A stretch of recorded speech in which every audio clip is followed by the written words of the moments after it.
बिस्मिल्लाहिर्रहमानिर्रहीम। अस्सलाम वालेकुम। मैं हूं कैसर अहमद राजा। पाकिस्तान पोलेमिक्स पे रमज़ान की हमारी ये स्पेशल सीरीज़ जिसका नाम है कुरान सीरीज़, उसकी पहली पॉडकास्ट में हम आपको खुश आमदीद कहते हैं। कुछ दिन पहले बड़ी इंटरेस्टिंग वीडियो मैंने देखी मलिक अनीक अली खटाना साहब की, जिसमें वो रियासत की एक पॉजिटिव ऑब्लिगेशन, एक ज़िम्मेदारी की बात कर रहे थे कि इस्लाम की समझ और कुरान की तालीम रियासत की ये आइनी ज़िम्मेदारी है। मैंने वो वीडियो शेयर भी की, लेकिन it was such an important issue कि मैंने उनको ज़हमत दी कि आइए इस पे हम मज़ीद बात करके ये चीज़ देखते हैं कि रियासत की ये ज़िम्मेदारी है, किस हद तक पूरी हो रही है, कहाँ पे प्रॉब्लम्स हैं। इसी सिलसिले में हमने उनको ज़हमत दी and very nice of him कि उन्होंने इसको दावत को कबूल किया और आज हमारे साथ मौजूद हैं। मलिक साहब, बहुत बहुत शुक्रिया कि आपने वक्त दिया। Sir, thank you very much for having me. It's an honor for me, sir. Thank you sir, such a pleasure. अच्छा, सबसे पहले right into the heart of the issue कि आपने आइनी रिक्वायरमेंट बताई है। अगर आप हमें गाइड कर सके कि ये कौन सी शक है आइन की और ये एग्जैक्टली क्या कहती है, फिर गुफ्तगू को हम आगे बढ़ाते हैं। सर हमारा जो आइन है उसके अंदर जो आर्टिकल 31 है, आर्टिकल 31 कैटेगोरिकली बात करता है कि कुरान पाक जो है वो हमारी जो रियासत है वो लोगों को पढ़ाएगी, समझाएगी और अरबी भी पढ़ाएगी ताकि वो अपनी ज़िंदगी जो है इस्लाम के मुताबिक, कुरान के मुताबिक गुजार सकें। सर अनफॉर्चुनेटली जो आर्टिकल 31 है उसकी उसकी इंटरप्रिटेशन अदालतों ने कभी नहीं की आज तक, जिसकी वजह से ये क्लैरिटी नहीं आ सकी कि कौन सी ट्रांसलेशन पढ़ाई जाएगी और किस तरीके से कुरान पाक को पढ़ाया जाएगा। लेकिन 2017 और 18 के अंदर compulsory teaching of holy Quran acts बन गए हैं, जो कि बताते हैं कि हर एक बच्चे को प्राइवेट स्कूल हो चाहे पब्लिक स्कूल हो, ग्रेड 1 to 5 नाजरा और 6 to 12 ट्रांसलेशन जो है वो पढ़ाई जाएगी। तो पूरे सारे सूबों में सिर्फ सिंध को छोड़ के इस वक़्त कानून ये मौजूद है। स्वाय सिंध के बाकी सूबे में मौजूद है। सिंध पे हम आते हैं क्योंकि आपने उसको सेपरेटली मेंशन किया है, so we will like to keep it separate कि उसमें क्या मामला है। लेकिन बाकी सूबों में जो आप कहते हैं कि ये कानून मौजूद है, तो ऑब्वियसली कानून पे अमल करने के लिए एक इंस्टीट्यूशनल स्ट्रक्चर चाहिए होता है। तो पंजाब में भी अंडरस्टैंड कि कुरान बोर्ड मौजूद है, तो आप इसी इदारे की तरफ इशारा कर रहे हैं। सर मैं पहले आपको थोड़ा-सा और बैकग्राउंड में लेके जाता हूँ कानून के कि पाकिस्तान के अंदर जो कुरान पाक को पब्लिश करने का, रिकॉर्ड करने का और उसके बाद पढ़ाने का 2 कानून है। दोनों के दोनों कानून बने हैं आर्टिकल 31 के अंडर। अब पहला कानून जो है सर वो है printing and publishing of the Holi Quran, जो कि 1974 का एक्ट है। अब वो था आपका फेडरल एक्ट। सर आपकी जब 18वीं तरमीम आई तो उसके बाद जो आपका printing and publishing and second teaching of holy Quran, sir इन दो के अलावा कुरान पाक से रिलेटेड पाकिस्तान में कोई कानून नहीं है। अब इन दो कवानीन को उन्होंने 18वीं तरमीम के बाद क्या किया कि उन्होंने फेडरल से उठा के सर प्रोविंशियल को दे दिया। ठीक है। तो प्रोविंशियल ऑटोनॉमी के बाद हुआ ये कि सर जो इन्होंने कुरान पाक के मुसव्विदे और फिर उसकी ट्रांसलेशन है और फिर जो बच्चों को पढ़ाना है, वो हर सूबे ने अपनी-अपनी पब्लिशिंग करना शुरू कर दी, जिसकी वजह से सर डिस्क्रिपेंसी जो थी वो बहुत ज़्यादा हो गई। मैं आपको एक और मिसाल देता हूँ। अभी अगर इस वक़्त 4 सूबों के अंदर एक्ट है, तो 4 के 4 सूबों के एक्ट्स डिफरेंट हैं, जिसमें से एक अगर इस्लामाबाद का एक्ट देखें, उसके अंदर सर रूल्स बने हुए हैं। रूल्स का जो 2 सेक्शन 2 क्लॉज़ डी है, वो ये कहता है कि तंज़ीमुल इत्तेहादुल मदारिस से जो अप्रूव होगी ट्रांसलेशन, वो पढ़ाई जाएगी सारे प्राइवेट और पब्लिक स्कूल्स के अंदर। और सर सेकेंडली जो हमारा प्रिंटिंग एंड पब्लिशिंग का एक्ट है वो बताता है कि वही ट्रांसलेशन हम उठा के सेक्शन 4 के अंदर सर फेडरल गवर्नमेंट की वेबसाइट पे अपलोड करेंगे ताकि इंतशार ना हो सके इन सूबों में। सर अब क्योंकि इन सारे एक्ट्स के अंदर डिस्क्रिपेंसीज थी, तो इन सारी डिस्क्रिपेंसीज को लेके मैं सुप्रीम कोर्ट के सामने खड़ा हूँ और सारे प्रोविंशियल हाई कोर्ट से ऑर्डर्स लेने के बाद मैं सुप्रीम कोर्ट में खड़ा हूँ कि जी देखें, सूबे ऑर्डर कर भी दें, इनकी जो डिस्क्रिपेंसीज हैं उनको आपस में सूबे खत्म नहीं कर सकते, ये सुप्रीम कोर्ट ऑफ पाकिस्तान को ही करना पड़ेगा। तो इस वक्त सबसे बड़ा मसला सर जो आ रहा है वो ये आ रहा है कि वन कंसेंसस ट्रांसलेशन मौजूद ही नहीं है अभी तक पाकिस्तान के पास 1947 से लेकर अभी तक। और कानून के अंदर कैटेगोरिकली लिखा हुआ है कि सारे फिक्के इसको अप्रूव करेंगे और फिर पढ़ाया जाएगा, ठीक। जो कि सर अभी तक नहीं हुआ। राइट। तो ये जो ज़िम्मेदारी जैसे आप बता रहे हैं कि चूँकि ये पावर जब ये डिवोल्यूशन की बात आती है तो ये तालीम वगैरह सारा ये सूबाई मामला बन गया, तो नेचुरली उन्होंने कुरान को भी उसके अंदर डाल दिया। तो अब ये डिस्पैरिटी तो रहेगी इन अ वे कि जो पंजाब का जो आइडिया है, maybe it is going to be different from Khyber Pakhtunkhwa, तो and the rest of the provinces. तो आप ये कह रहे हैं कि सुप्रीम कोर्ट के ज़रिए आप ये अचीव करना चाहते हैं कि इसकी ओनरशिप वफाक ले, या कोई ऐसी जनरल गाइडलाइंस हों जो हर सूबे में इक्वली एनफोर्स्ड हों? सर ये दोनों चीज़ें हो सकती हैं, क्योंकि देखिए मकसद तो है कि टारगेट अचीव करना, और वो है यूनिफॉर्मिटी। क्योंकि देखें सर, हमारे मुल्क के अंदर 97% लोग मुसलमान हैं। ये बिल्कुल भी हरगिज़ नहीं हो सकता कि सिंध के अंदर या क्वेटा के अंदर कोई और कुरान पाक का तर्जुमा पढ़ाया जा रहा है और इस्लामाबाद में कोई और पढ़ाया जा रहा है। तो अगर तो ये फेडरल सब्जेक्ट बन जाता है तो सर बिल फिर भी मसला हल हो सकता है। लेकिन जैसे आपने बताया कि सारे एक्ट यूनिफॉर्मिटी से अगर आ जाए तो सर फिर भी ये मसला हल हो सकता है। इट्स वेरी इंपॉर्टेंट, एक डिफरेंट पर्सपेक्टिव से भी अगर देखें ना, कि जब रिलीजन की ओनरशिप रियासत नहीं लेगी, कुरान के तर्जमे की ओनरशिप रियासत नहीं लेगी, तो पाकिस्तान जैसा मुल्क जो पहले ही दहशत गर्दी जिसके लिए मज़हब को इस्तेमाल किया गया, टीटीपी है और इस तरह से हैं, तो फिर तो कोई भी आदमी अपना तर्जमा उठा के कर दे। कादियानियत बहुत बड़ा मसला है, उन्होंने भी अपने तर्जमे जगह जगह पे फीड इन किए हुए हैं। आजकल डिजिटल ऐप्स भी ऐसी बनी हुई हैं, तो फिर तो किसी को भी आपने मिसलीड करना है। ये जो मुनकरीन अहादीस हैं, इनके भी जो तर्जमे हैं वो भी मार्केट में चल रहे हैं। तो ये तो मतलब एक बड़ी अर्जेंट सिचुएशन है कि हम जो एक नेशनल कोहीजन चाह रहे हैं और इस्लामिक मुल्क के अंदर चाह रहे हैं, तो उसके अंदर जो इस्लामिक स्क्रिप्चर है उसके अंदर अगर एक यूनिटी नहीं है, तो फिर तो बेसिकली हम ये कह रहे हैं ना कि स्टेट खुद ही अलाउ कर रही है कि इस तरह की डिस्पैरिटीज़ और इस तरह के जो वहाम हैं वो माशरे में पनपते रहें।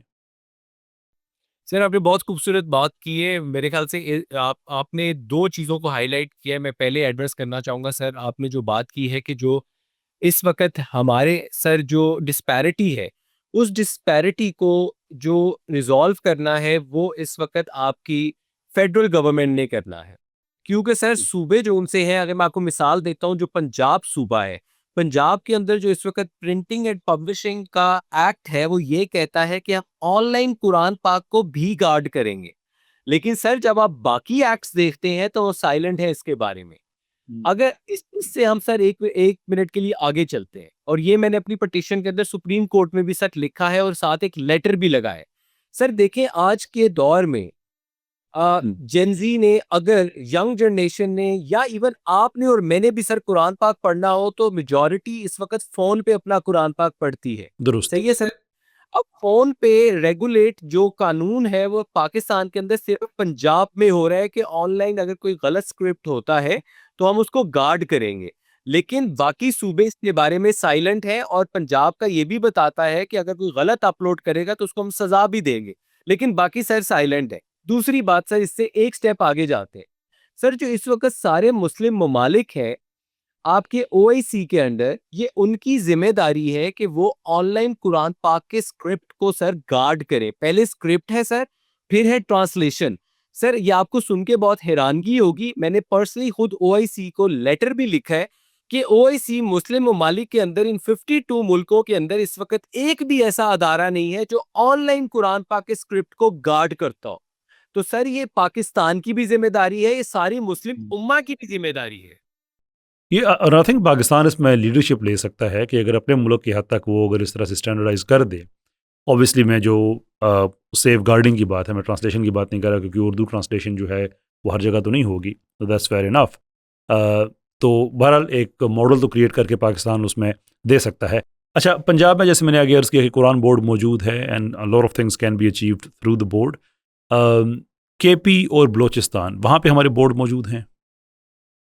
सर अब ये है कि जो बोर्ड मौजूद हैं, उन बोर्ड के अंदर भी अब प्रॉब्लम सबसे बड़ी जो है वो ये है कि वो जो किताबें इस वक़्त बच्चों को पढ़ाने के लिए अप्रूव कर रहे हैं, वो फेडरल ने अप्रूव नहीं की हुई, वो केपी ने अप्रूव नहीं की हुई। अब आप केपी कुरान बोर्ड की अगर बात करें तो वो आपको ऑनलाइन शायद उनका कोई एक आधा पेज नज़र आ जाएगा, वहाँ पर आप जाएँगे आपको एक आधा बंदा मिल जाएगा। लेकिन सर फुल फंक्शनल आपको इस वक़्त बोर्ड्स नहीं मिलेंगे, जिसकी वजह से मैं पर्सनली समझता हूँ कि आपको फेडरल बोर्ड की भी ज़रूरत है।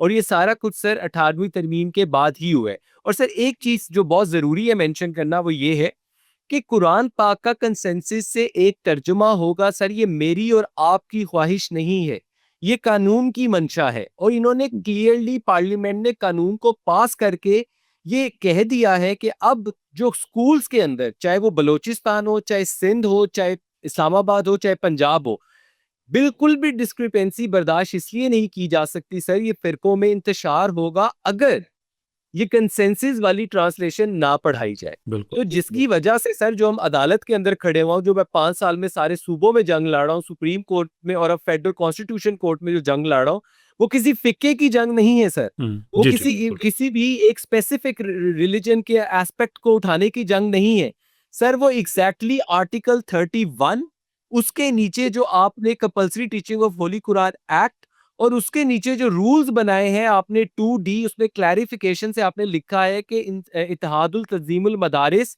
सारे पाकिस्तान के फिक्कों के साइन करके जो कंसेंसस करेगी वो पढ़ाया जाएगा।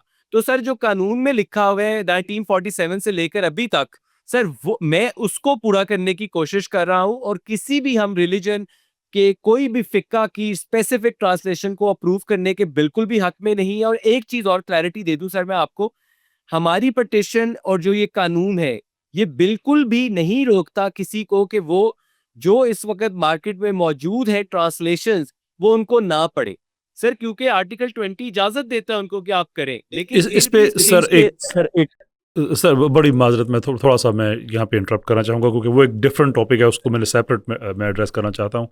अभी जो आपने बात कही, I would absolutely commend you कि आप एक कॉन्स्टिट्यूशनल रिक्वायरमेंट को एक ऑफिसर ऑफ लॉ, आप लॉयर हैं, उस कैपेसिटी में आप डील कर रहे हैं। And it's very refreshing. आमतौर पे ऐसी चीज़ों को हम रिड्यूस कर देते हैं कि कोई आलम दीन उठ के करेगा, कोई और करेगा, पर ऑब्वियसली जो ज़िम्मेदार कौमें होती हैं वो ऐसे ही चलती हैं कि माशरे का कोई भी आदमी होता है वो ख़ुद को एक लार्जर सिस्टम का हिस्सा समझते हुए अपनी जो कौमी फ्रीज़ है उसको पूरा करता है। And salute to you sir कि आपने इसको टेक ऑन किया। हमारी सारी मॉरल लीगल सपोर्ट आपके साथ है।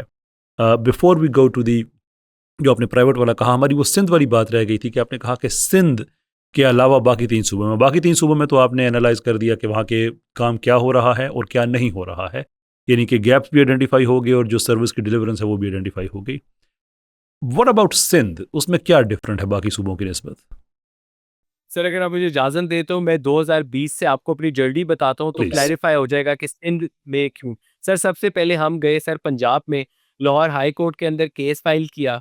सर पहले जिन जज साहिबा के पास से केस फाइल किया उन्होंने इसको डिसमिस कर दिया और फिर उसके बाद इंट्रा कोर्ट अपील DB में गया, वहां पर ये केस एक्सेप्ट हुआ, वहां से सर ऑर्डर्स हुए और फिर क्लैरिटी आई पहली दफा पाकिस्तान के अंदर कि सर इस्लामियात और teaching of holy Quran and translation एक सब्जेक्ट नहीं है, ये 2 सब्जेक्ट्स हैं। सर ये पहली दफा इस केस में क्लैरिटी आई वेरी इंपॉर्टेंट। जिसके ऊपर आपकी पार्लियामेंट ने कानून पास किया जिसको 2021 की अमेंडमेंट कहते हैं, teaching of holy Quran act के 2021 की अमेंडमेंट। और उसके अंदर उन्होंने वजाहत से पूरा लिख दिया कि ये 2 सेपरेट सब्जेक्ट्स हैं। अब ये अमेंडमेंट बाकी सूबों में अभी तक नहीं है सर। उसके बाद हुआ क्या कि ग्रेड 1 to 5 नाजरा और 6 to 12 ट्रांसलेशन पूरे पंजाब ने पढ़ाना शुरू कर दी। Even Aitchison college, Lahore grammar school, Beaconhouse, sir सब में आज पढ़ाई जा रही है। लेकिन सवाल फिर भी वही है कि ट्रांसलेशन कौन सी पढ़ाई जा रही है। या अब आगे चलते हैं सर। फिर उसके बाद सर हम गए KP में। KP के अंदर भी सर उन्होंने कहा कि हम पढ़ा रहे हैं और फिर उसके बाद उन्होंने ग्रेड 1 to 5 नाजरा और 6 to 12 ट्रांसलेशन सर जब हमने वहां जाके केस लड़ा तो उन्होंने पढ़ाना शुरू कर दी। Sir Right. उसके बाद मैं इस्लामाबाद गया। इस्लामाबाद में सर लिटरली 4 साल केस लड़ने के बाद ऑर्डर ये आया कि एक स्पेसिफिक फेडरल गवर्नमेंट ने एक स्पेसिफिक कोई किताबें लाके जज साहब को दी और कहा कि जी ये हम पढ़ा रहे हैं। और जज साहब ने उन्हीं किताबों का हवाला देके बीच में कहा कि स्टेट ने अपनी जिम्मेदारी पूरी कर दी है। और मैंने जज साहब से यही सवाल किया, मैंने कहा सर सिर्फ नोटिफिकेशन दिखा दे जिसमें सारों का कंसेंसस हो। तो वो कंसेंसस मौजूद नहीं था, लेकिन वो ऑर्डर दे के जज साहब ने उस केस को बंद कर दिया। सर उसके बाद हम बलोचिस्तान गए। बलोचिस्तान के अंदर जज साहब ने कहा कि कानून ही मौजूद नहीं है, लेकिन कानून बनना चाहिए। उन्होंने पार्लियामेंट को हुक्म दिया। सर अल्लाह का बहुत करम है, 2023-24 के अंदर सर बलोचिस्तान में अब कानून भी आ गया है और अब रूल बनने वाले हैं जो कि नहीं बने। अच्छा सर, ये उसके बाद फिर हम सिंध गए। अब सिंध वालों ने ये कहा, जब सिंध में हमने सर पंजाब का ऑर्डर भी लगाया, बलोचिस्तान का ऑर्डर भी लगाया, इस्लामाबाद का ऑर्डर भी लगाया, एपी का ऑर्डर भी लगाया, उसके बावजूद भी जज साहब ने हमें ये कहा कि ये पॉलिसी इशू है, हम इंटरवीन नहीं करेंगे, सरकार जो करना चाहती है वो करे, हम इसके अंदर कुछ नहीं बोलेंगे, और उन्होंने इसको डिसमिस कर दिया। अच्छा सर, जब वहां से डिसमिस हुआ तो मैंने, क्योंकि 5 साल से इस पे काम कर रहा था, सारे सूबों से हाई कोर्ट से ऑर्डर लिए हुए थे, वो सारे ऑर्डर्स मैंने एक जगह लगाए और फिर मैंने सुप्रीम कोर्ट के लिए पिटीशन तैयार की और एक पॉइंट सिर्फ आर्टिकल का उठाया सर 186, और ये कहा कि जहां पर भी दो सूबों का इंतशार होगा या दो सूबों में इश्यू होगा, वफाक फेडरल गवर्नमेंट इंटरवीन करके रिजॉल्व करेगी। Very sir nice. अल्लाह का करे कि जो चीफ जस्टिस ऑफ पाकिस्तान थे उस टाइम पे, उनको ये मेरा पॉइंट समझ आया, चेंबर अपील में उन्होंने इसको एक्सेप्ट किया। लेकिन मैं आपको बहुत मजे की बात बताता हूँ, साथ मुझे चीफ जस्टिस ऑफ पाकिस्तान ने ये भी कहा कि अनीक आप काम तो बहुत अच्छा कर रहे हैं, लेकिन दो चीजें जो उनसी हैं उसका मुझे बहुत ज्यादा डर है। पहली चीज के इंतशार, दूसरी चीज के बहुत सारे लोग इससे पब्लिशिंग और इस चीज को बिजनेस बना लेंगे, ट्रू स्पिरिट ऑफ आर्टिकल 31 को फॉलो नहीं करेंगे। तो मैंने जज साहब को जवाब में दिया कि सर हम 75 साल से डरते हुए इस काम के अंदर नहीं आए, अब हमें करना पड़ेगा। तो वो हंसे और उन्होंने कहा अनीक मैं आपका केस एक्सेप्ट करता हूं, लेकिन आपका केस लगेगा 7 मेंबर बेंच के सामने, एक एक जज को कन्विंस नहीं करेंगे आप, तो आई एम सॉरी, चाहे कुरान का इशू है, चाहे आर्टिकल 31 है, चाहे ट्रांसलेशन है, एक्सेप्ट नहीं होगा। मैंने कहा sir I will prepare my case and I am going to handle that. Sir अल्लाह की जात करने वाली होती है, सुप्रीम कोर्ट में 7 मेंबर बेंच के सामने लगा। सर ये पाकिस्तान के सारे बड़े न्यूज़पेपर में, नेशन, डॉन आप निकाल लें सर, सब में मेरे आर्गुमेंट रिपोर्टेड है।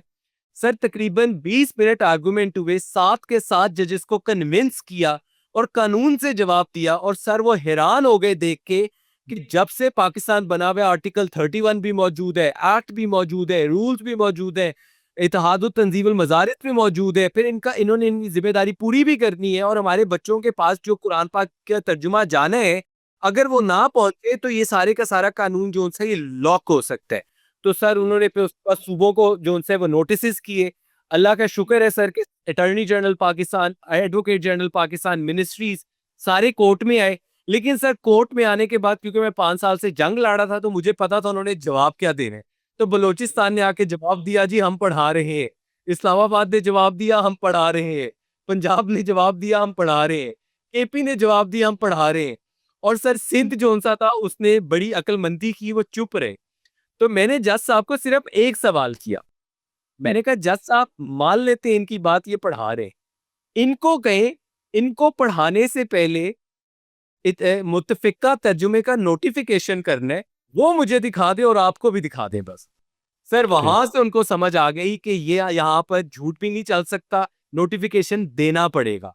तो सर जज साहब से इन्होंने टाइम लिया है, और अब फेडरल गवर्नमेंट के ऊपर ये जिम्मेदारी है कि वो कंसेंसस वाला नोटिफिकेशन लेकर आए। लेकिन सर पूरे वसूख के साथ कह रहा हूं कि पाकिस्तान की हिस्ट्री में आज तक वो मंजर आम पे नहीं आया जो कि आना जरूरी है, और वो आर्टिकल 31 की जिम्मेदारी है जिसके ऊपर आपने इस मुल्क को बनाया है, प्रियम्बल बनाया है, इसका नाम रखा है। फैंटास्टिक एफर्ट जनाब, अल्लाह अज़्ज़ा वजल बहुत जज़ाए खैर दे आपको। But we still have the Sindh issue कि आपने कहा कि उन्होंने जवाब नहीं दिया, और बाकी सूबों में भी चले, इतना तो हुआ कि उन्होंने कहा हम पढ़ा रहे हैं, लेकिन क्या वो कॉन्स्टिट्यूशनल रिक्वायरमेंट के मुताबिक पढ़ा रहे हैं, विच मीन्स कि वो सारे का सारा मुत्तफ़िक़ अलैह है, दैट ऑब्वियसली इज़ समथिंग जिस पे आपने वहाँ पे बात की। तो क्या जब सिंध की आपने बात की कि वहाँ पे वो खामोश रहे, तो इसका मतलब ये है कि वो पढ़ा ही नहीं रहे हैं, या कोई कॉन्स्टिट्यूशनल उनके पास रीज़न है, कोई ब्यूरोक्रेटिक हिकअप है? How is Sindh faring? तो सर सिंध ने अभी तक लेजिस्लेशन की ही नहीं है, सिंध जो एक्ट की मौजूद नहीं है, आर्टिकल 31 की उन्होंने जो अंडर अपनी जिम्मेदारी है उसको डिस्चार्ज ही नहीं किया आज तक। ये कोई इनडिफरेंस है उनकी तरफ से, उनको फ़र्क नहीं पड़ रहा, या कोई आगे से कोई कानूनी कायनी को वजह बताते हैं कि it's because of that reason हम नहीं कर रहे? वो सर वो ये कहते, अदालत ने तो हमें ये कहा है कि ये पॉलिसी डिसीजन है जो कि सिंध असेंबली का काम है, अदालत का काम नहीं है, क्योंकि सर आप बेहतर समझते हैं कि कानून के अंदर सेपरेशन ऑफ पावर का कॉन्सेप्ट श्योर है श्योर। कि अदालत, और अब तो सर और क्लैरिटी आ गई है कि अदालत जो है वो पार्लियामेंट के काम में दखल नहीं देगी और पार्लियामेंट अदालत के काम में दखल नहीं देगा। तो सर जब हम आर्टिकल 199 के अंदर किसी भी पॉलिसी रिलेटेड इशू पे हाई कोर्ट के सामने जाते हैं, तो ज़्यादातर हाई कोर्ट्स यही कहते हैं कि जी पार्लियामेंट जो सी है वो काम करे। तो बाकी सूबों ने तो कहा कि जी देखें ये इतने सालों से नहीं हुआ, ये पार्लियामेंट से हम करवा के रहेंगे, और पार्लियामेंट ने ये कर भी दिया है क्योंकि एक्ट्स बना दिए। हम्म। अब यहाँ पर तो सर पार्लियामेंट ने एक्ट ही नहीं बनाया हुआ, तो अब प्रॉबेबली सर इसको या तो मैं पर्सनली समझता हूँ या तो फेडरल गवर्नमेंट से इनको सर डायरेक्शन जानी चाहिए ओवरऑल, या इनके अपने सूबे के चीफ मिनिस्टर हैं सर जो इनको डायरेक्शन दे सकते हैं, या सर फेडरल गवर्नमेंट से जो कानूनन दे सकते हैं वो प्राइम मिनिस्टर ऑफ पाकिस्तान भी हैं। तो इनको लेकिन अभी खुद ही सोचना होगा सारे पार्लियामेंटेरियंस को कि ये इनको आर्टिकल 31 की जिम्मेदारी पूरी कैसे करनी है। सर इस चीज का तो कोई जवाब ही नहीं है कि इन्होंने पूरी नहीं करनी, क्योंकि कानून बहुत क्लियर है, इन्होंने करनी करनी है। नहीं, ये आर्गूमेंट बड़ा वीक है कि ये पॉलिसी मैटर है और आप हमें डिक्टेट नहीं कर सकते। वो उस मामले में तो बात हो सकती है कि जहाँ पे जुडिशरी इंटरफेयर कर रही है लेजिस्लेचर के साथ या एग्जेक्टिव के साथ, लेकिन जो आइनी रिक्वायरमेंट है, अब आइन की इंटरप्रिटेशन तो जुडिशरी करेगी ना, और कौन करेगा? तो अगर वो बताते हैं कि this is how it is to be implemented then this is how it is to be implemented, ये तो मेरे ख्याल में कोई बड़ी एक सिंपल सी बात है। खैर, एक और चीज़ उसमें कि ये स्टैंडर्ड के हद तक तो बात ठीक है कि पाकिस्तान के सारे सूबों में कुरान और कुरान का तर्जमा रियासत की ज़िम्मेदारी होनी चाहिए, लेकिन जहाँ पे हमारे पास बहुत से सूबों में बहुत सी डिफरेंट ज़ुबानें पढ़ाई जाती हैं, जैसे चले पंजाब में पंजाबी बोली जाती है लेकिन इसका कोई जो रस्मुल ख़त है वो हम फॉलो नहीं करते, यानी कि लिखी नहीं जाती, बोली जाती है। लेकिन सिंध में तो सिंधी जो इवन जो पार्लिमानी उनकी, मैं भी चाहता हूँ जो उनकी सिंध असम्बली की जो कार्रवाई है वो उस लैंग्वेज में होती है। पश्तो अपनी है, बलूचिस्तान के अंदर कई लैंग्वेजेस हैं।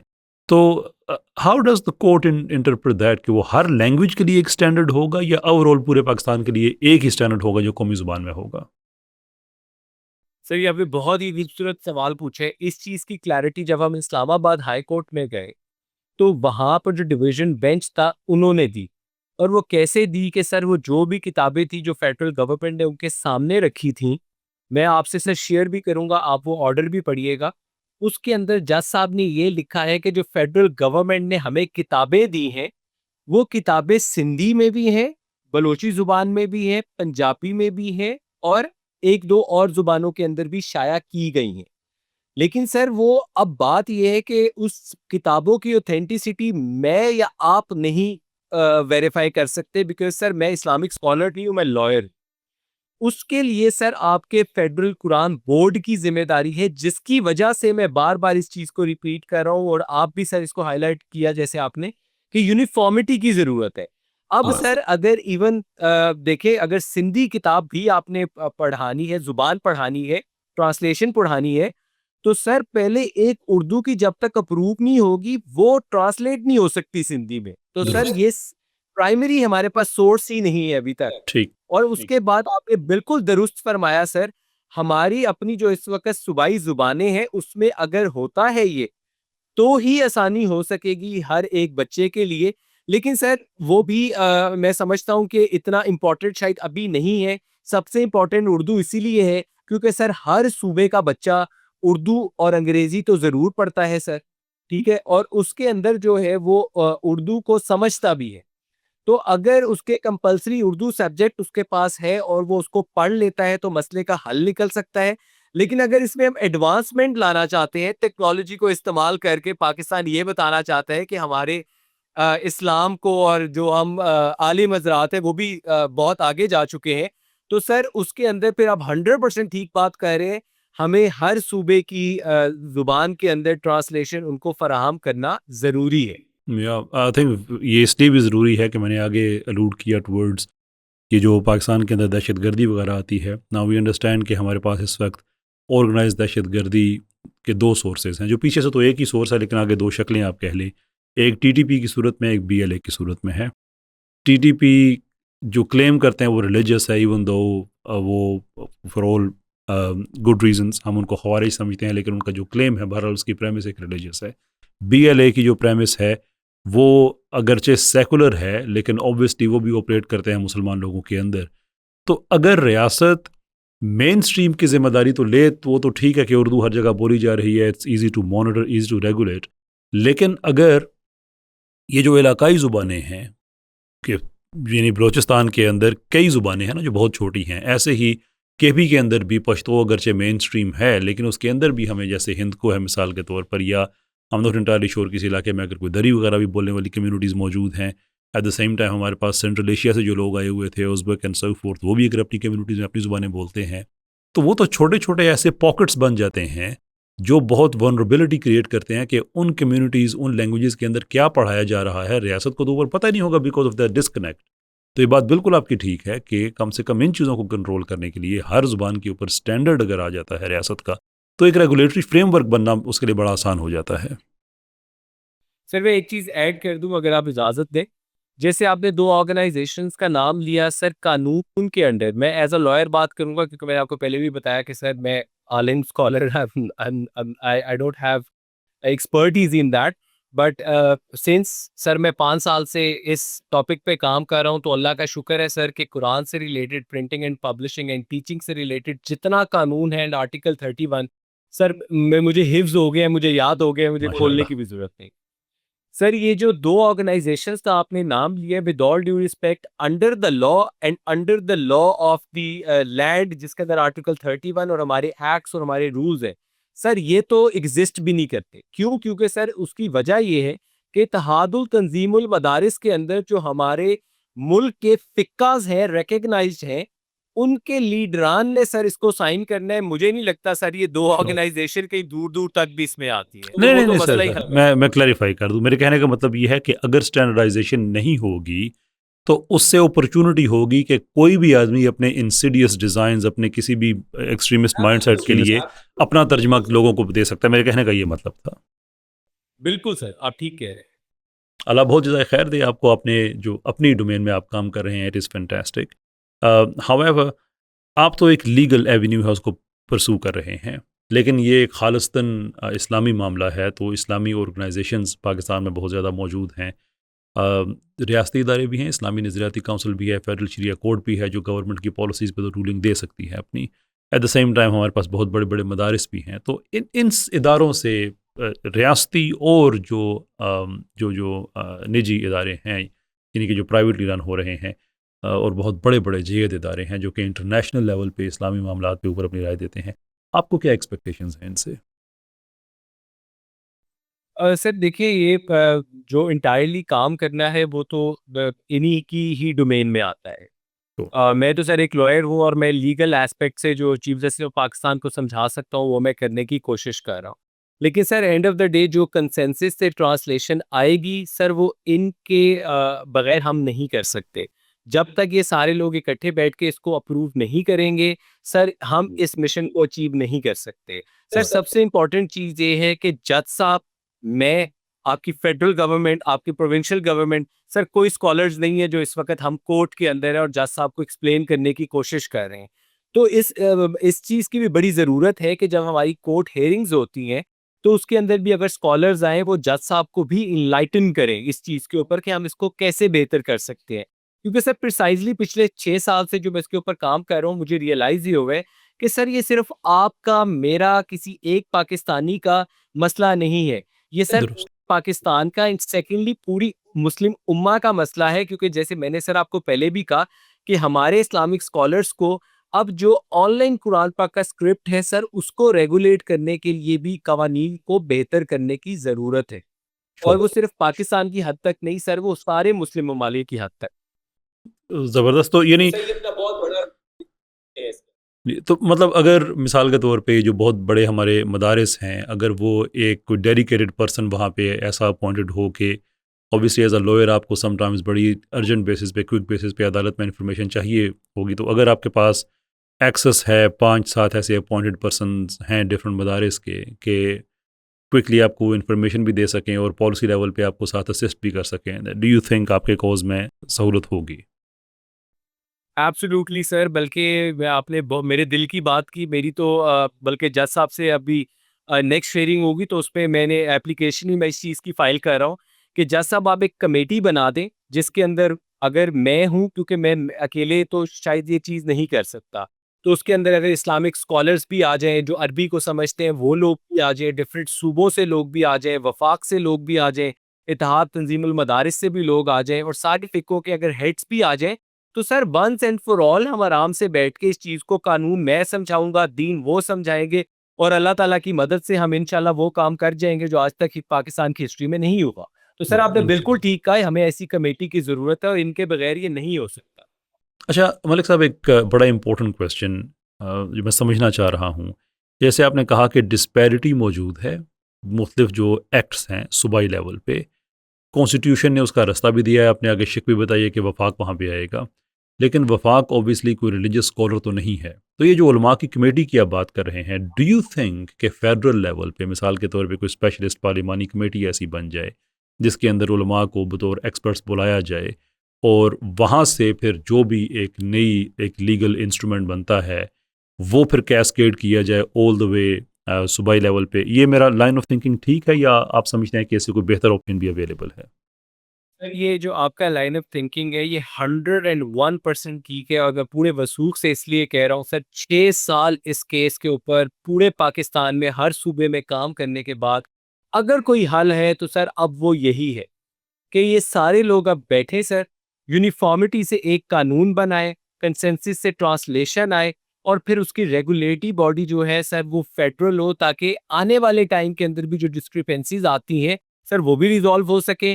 और सबसे इम्पॉर्टेंट चीज़, जब ये सारे स्कॉलर्स और जो भी कमेटी में इसमें इम्पॉर्टेंट लोग हैं, ये अपनी सारी की सारी कंसिडरेशन जब सुप्रीम कोर्ट ऑफ पाकिस्तान के सामने रखें और सुप्रीम कोर्ट ऑफ पाकिस्तान अगर ये प्रेसिडेंट बना देता है आर्टिकल 31 को for all times to come, sir हम इतना बड़ी चीज अचीव कर लेंगे।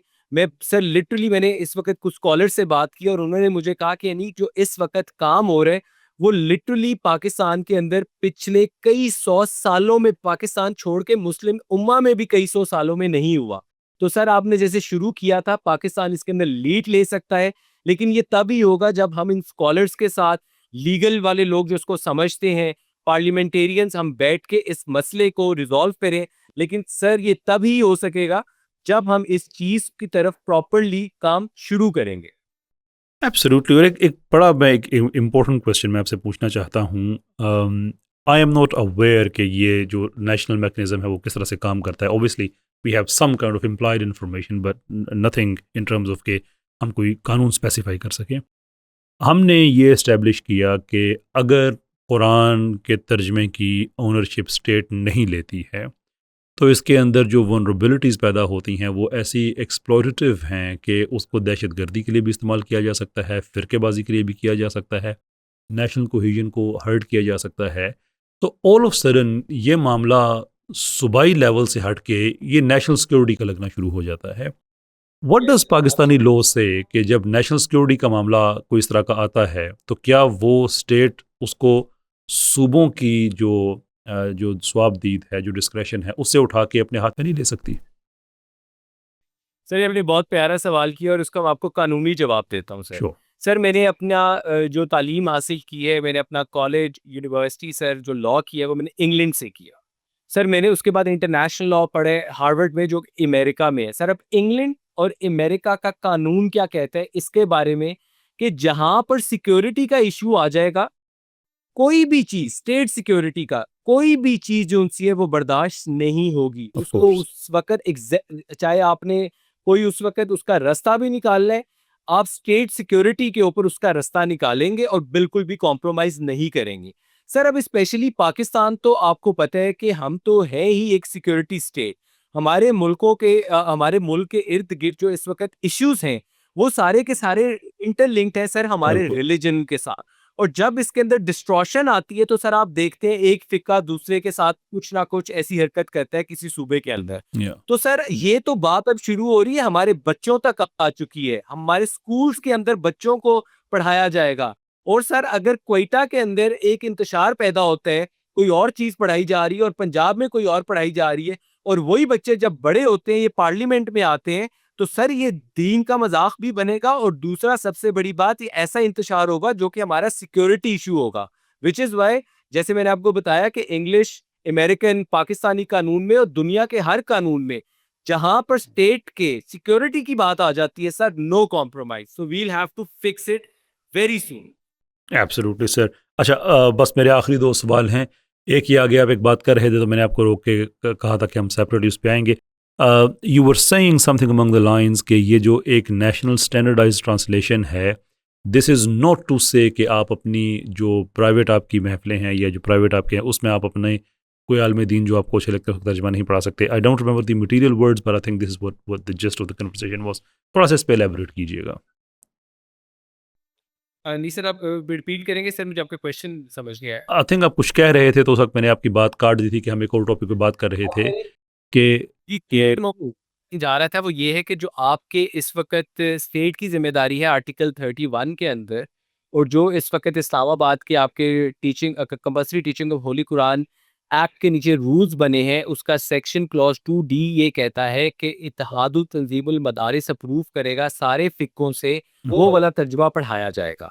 अब सर मैं ये कह रहा था कि जो मेरा केस है वो बिल्कुल इसके ऊपर नहीं है कि बाकी जितने तर्जुमे हैं या तफासिर हैं आप उसको ख़त्म करते हैं। ठीक है। सर वो आर्टिकल 20 आपको इजाजत देता है कि आप उनको पढ़ सकते हैं, लेकिन स्टेट ने फिर भी अपनी जिम्मेदारी पूरी करनी है जो कि आज तक नहीं की। तो हम किसी तर्जुमे को या किसी तफसीर को रोकने नहीं गए हुए सर, हम सिर्फ स्टेट की जिम्मेदारी उनसे पूरी करवाने गए हुए आर्टिकल 31 के अंडर। तो लोगों को इस चीज की क्लैरिटी होनी चाहिए। ठीक ठीक, मैं बिल्कुल आपकी बात समझ गया। आखिरी क्वेश्चन जनाब, आपके इस अजीम कॉज में अगर कोई आदमी ज्वाइन करना चाहे, कोई आलम दीन हो, कोई रिलीजियस इंस्टीट्यूट हो, प्राइवेट सिटीजन्स हों, लॉयर्स हों, how do they go about it? Sir generally तो यही है सर कि मैं actively present on social media accounts, मेरे नाम से सर, अनीक खटाना के नाम से they can find out. Otherwise sir अगर आप समझते हैं तो I can also provide my phone number, आप वो भी दे सकते हैं। Sure. और क्योंकि देखिए सर, इन लोगों की मदद के बगैर हम इतना लंबा और इतना कठिन सफ़र जो है सर तय नहीं कर सकेंगे। सो आई रियली वांट कि हम आपको मुझे कांटेक्ट करें, ताकि हम ये और यही लोग जज साहब के सामने भी जाएं, यही लोग जो है सर पार्लियामेंटेरियंस के सामने भी जाएं, ताकि सर ये हम अपने आने वाली नस्ल के लिए भी इस मसले को रिजॉल्व कर सकें। और एक लास्ट चीज़ सर मैं कहना चाहूँगा, सर मेरी ये सारी की सारी जो कशिश थी इस काम की तरफ और ये जुस्तजू जो शुरू हुई थी सर, वो इसी 2 सवाल से हुई थी कि मेरे दादा, मेरे वालिद कुरान को बगैर पढ़े अगर इस दुनिया से चले जाते हैं, और मेरे दादा जा चुके हैं, मेरे वालिद साहब ज़िंदा हैं, उन्होंने भी तर्जुमे से कुरान नहीं पढ़ा, और अगर मैं भी चला जाता हूँ तो सर मेरे आने वाली नस्ल जो-सी है वो भी ऐसे ही चली जाएगी, क्योंकि आर्टिकल 31 की ज़िम्मेदारी पूरी नहीं हुई। और दूसरी सबसे बड़ी चीज़ सर कि जो पाकिस्तान है, पाकिस्तान दुनिया का एक ऐसा मुल्क है जो रिलीजन के नाम पे बना है सर। और कॉन्स्टिट्यूशन अगर आप खोलें तो कॉन्स्टिट्यूशन की पहली लाइन यही है, और उसके बाद कॉन्स्टिट्यूशन का प्रियम्बल भी यही है कि हमें कुरान पाक को समझना है सर। और सर समझने के लिए अब स्टेट की जिम्मेदारी है कि सर उन्हें हमें ये तर्जुमा देना है। तो ये सारे का सारा मिशन ही इसीलिए है कि मैं अपने दीन को और अपने आइन को समझ सकूं, क्योंकि मेरे आइन के अंदर भी सर 23 सिक्के हैं जो कि कुरान पाक की रूह से बनी है। वाह, माशाअल्लाह, दैट्स वंडरफुल सर। अल्लाह ताला बहुत जज़ाए खैर दे आपको। ख़वातीन और हज़रात, यहाँ पे सिलसिले को हम ख़त्म करते हैं। अगर आप इसको यूट्यूब पे देख रहे हैं तो एडवोकेट साहब की जो कॉन्टैक्ट इन्फॉर्मेशन है इस वीडियो की डिस्क्रिप्शन में आपको मिल जाएगी। अगर आप किसी और प्लेटफॉर्म पे देख रहे हैं तो जहाँ भी हम इसको पब्लिश करेंगे वहाँ पे कमेंट्स या इसके साथ जो कैप्शंस हैं वहाँ पे इन्फॉर्मेशन हम दे देंगे। बहुत बहुत शुक्रिया एडवोकेट साहब आपका, और बहुत बहुत शुक्रिया ख़वातीन और हज़रात आपका कि आपने वक्त दिया, इसको देखा। इंशाअल्लाह अज़ीज़ उम्मीद है, अल्लाह अज़्ज़ा व जल पे बहुत भरोसा है कि ये प्रोजेक्ट कामयाब होगा। अगले इसी सीरीज़ के सिलसिले में हम किसी एक रिलीजियस स्कॉलर के साथ आपकी खिदमत में हाज़िर होंगे ताकि ये सिलसिला आगे बढ़ता रहे। और ना हो, बहुत बहुत शुक्रिया आप सबका। अस्सलाम वालेकुम।